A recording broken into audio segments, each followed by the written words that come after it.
Hello, welcome to my collected manga haul for the month of October. This will just be me opening all the packages I get throughout the month, as always.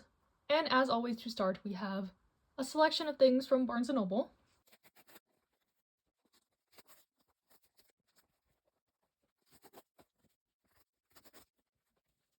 Okay, so the only volume that was not a pre-order was volume 5 of Who Made Me a Princess. I really like this manhwa. It's an isekai one about our protagonist being reborn into a novel that she's familiar with, and she's trying to kind of charm the emperor, her dad, because he ends up killing her in the story later down the line. But volume 4 left off on a kind of cliffhanger, aggravating note, so I went to buy volume 5 immediately, and I do already have volume 6 and 7, so it'll be a clear run. And I think volume 8 comes out like next month, and the last volume 9 comes out early next year. So highly recommend if you're looking for a new kind of royal setting, isekai, drama story. Then I got volume 3, the final volume of Kimi to Doke Soulmate. I recently read volume 1 in a volume 1 try-vlog. I've ordered volume 2 and then I pre-ordered volume 3 like a day before it came out, so it still counts as a pre-order technically. But this kind of spin-off epilogue story follows Kurumi and her kind of love story. So I would only recommend this if you've read Kimi to Doke. The first volume honestly wasn't my favorite. Kurumi is an interesting character, but I'm still excited to see how it turns out. If anything, just to see more of Saoko and Kazahaya and, other characters from the main story. Then we got volume 10 of A Condition Called Love. This one's kind of a thick one, but I love this series so much. I am caught up to this point. It's about a girl who's kind of never thought about love and a guy that's very much a hopeless romantic, getting together and trying to find kind of a balance between the two and what a healthy relationship looks like for them. So yes, really love this one. It's not for everyone, but it's definitely for me. And then we got volume 39 of My Hero Academia. Since I got a volume of this, the manga has ended. I have not read the ending, so please no spoilers. I think I'm gonna just keep up with the physical release. I read a little bit past this. But yeah, I love My Hero Academia. I know there's a new movie that's coming out soon. I saw the preview of it at AX and Miyano Mamoru was there and some other of the voice actors. It was really cool, but yeah, kind of bittersweet as we near the end. I'm not sure exactly how many volumes this has total, but I am excited nonetheless. So yeah, that is all I got for today, and I'll see you in the next clip. Hello, we have a collection of packages for today. For once, not all from Barnes & Noble. I did place an order with a Libris. So recently I did a volume 1 try-vlog, and a lot of these are, continuations of that. Like I read the first volume and found that I wanted to continue the series. And starting with, we have volume 2 of Hirayasumi. I really liked the first volume of this. Just kind of a quiet slice of life story about a man and his cousin living together in this house that he inherited. And I really love kind of coming of age, slice of life, human drama type stories like this, so the first volume really got me hooked on the series already. Then I got volume 5 of Our Not So Lonely Planet Travel Guide. This one I tossed in, I think, to hit a coupon threshold, but I really like what I've read from the series. I just need to get back on it and catch up. This one is about a couple who are traveling the world, and by the end of their travels, they plan to get married. So it follows them, going all across the world, experiencing different food, different cultures, different people, and seeing whether this will strengthen their relationship or, cause them to part ways afterwards.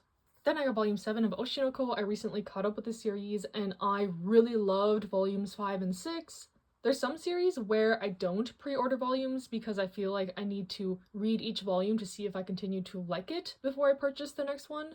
Whereas other series, I'm like, ride or die, I will pre-order the next 10 volumes.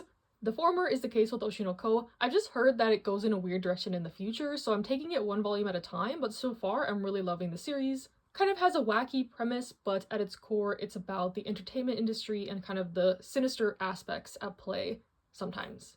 Then I got volume 2 of Kimi to Doke Soulmate. I think I got volume 3 in the last clip, so have this series complete now, ready for me to read through. Then I got Old Fashioned Cupcake with Cappuccino. This is the sequel volume to Old Fashioned Cupcake that I read in that volume 1 try-vlog, and I really liked it. About two older men who are co-workers trying to bring some spark back in their life because, the monotony of the corporate world is definitely a thing, and I thought the relationship was really sweet. So happy that I'll be able to read this kind of sequel volume. Then I got volume 2 of the light novel for the Apothecary Diaries. I haven't read my volume 1, but I got a comment recently saying that the light novel is superior. It goes way past where the manga is now. So I decided to start just picking these up based on that fact and pre-ordering them. starting with volume 3. So yeah, I went back and picked up volume 2, which will hopefully urge me to actually read the light novel. I've read the manga, I've watched the anime, so the logical next step is the light novel, but I don't want to get too burnt out on the story, reading and watching and reading back to back to back. Because I have experienced this beginning part of the story so many times, I've, reread the manga multiple times also. So I know I love the story already, and I'm definitely curious to try the source material. And then I got volume 2, 3, and 4 of Taemon's B-side. This is another volume 1 that I enjoyed. I really love idol-based stories, so I wasn't surprised that I liked this. But this one is about an idol who kind of has a gloomy personality, but on stage he's this like charismatic bad boy archetype. So there's a really big dichotomy between his on-stage and off-stage persona, and our main character is a fan of his that ends up becoming his housekeeper. So she gets to see like the real Taemon and has to decide kind of how she wants to approach this situation. So yeah, I thought the first volume was really fun and hope it continues to be fun. I know an anime is coming out for this one, so lots to look forward to with this series. But don't you worry, we did get something from Barnes & Noble. It's one of those packages that requires a little bit of surgery, so give me a minute. The package was already ripped a little bit on the side, so it wasn't too bad, but we have volume 26 of Yaomushi Pedal, my favorite manga. So always nice to get another volume of this. And on the inside, we have Teshiman Aoyagi. This should have been the cover anyways, but super excited to have this. Obviously, this is a manga about bicycle racing. Our main character is an otaku who gets roped into the cycling club because his school doesn't have an anime club. And yeah, it's great. Obviously, it's my favorite manga for a reason, so everyone should check it out.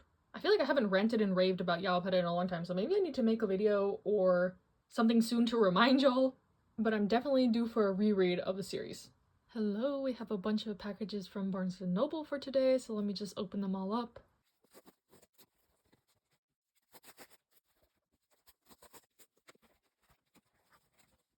Okay, so first I got The Guy She Was Interested In Wasn't a Guy at All. Yen Press sent me this volume last month already, so I'll be giving away this volume on my Instagram sometime soon. But I really enjoyed this first volume. You can see my full thoughts in a volume 1 try vlog I posted recently. But I highly recommend. The hype is real.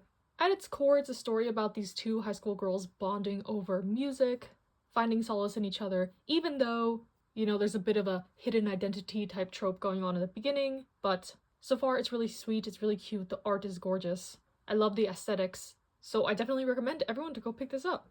Then I got volume 10 of Skip and Loafer. Actually, this past week I caught up with Skip and Loafer. I watched the anime, so I'm like all in on the series right now. Skip and Loafer is on my brain, so I'm gonna read this probably immediately after filming this clip, so look out for my reading log for this month to hear my thoughts on the progression of the story, but I continue to love and enjoy Skip and Loafer.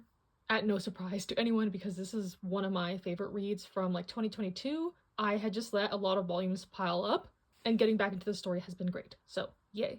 Love it. Skip and Loafer, volume 10. I also love the kind of spine color and this cover. Super pretty. Then I got volume 15 of Blue Period. This is another series that I love and adore. I think I'm a couple volumes behind, but these volumes are coming out quite slowly now, so kind of what happened with Skip and Loafer, I was just like not wanting to run out of volumes to read. That's why I let it get so backlogged, but definitely need to get back on Blue Period soon. Sign of Affection I am caught up on. Always good to have a new volume of these. Very pretty cover. I love this color as well. One of my favorite college romance set ones. And I've been liking the progression of their relationship so far. Volume 12 of My Dress Up Darling, one that, unlike A Sign of Affection, there's not much development on the romance front for this couple, but I continue to enjoy the cosplay aspects, the dynamics between the characters, and the characters themselves, so that's why I continue to read and enjoy this series. And then we have volume 3 of The Fragrant Flower Blooms with Dignity, one of my favorite series, period, that's coming out. I do keep up with the weekly chapters, so now I'm just collecting it in physical form, but I am really excited to go back and read my physicals one day. This one is sort of a Romeo and Juliet-esque romance, but the coming-of-age aspects are top-notch, and I like the relationship, and I like the friendship aspects. I like everything about this one. And if this is the last clip of this haul, I hope you enjoyed. Stay safe, stay happy, stay healthy, and I'll see you in the next one.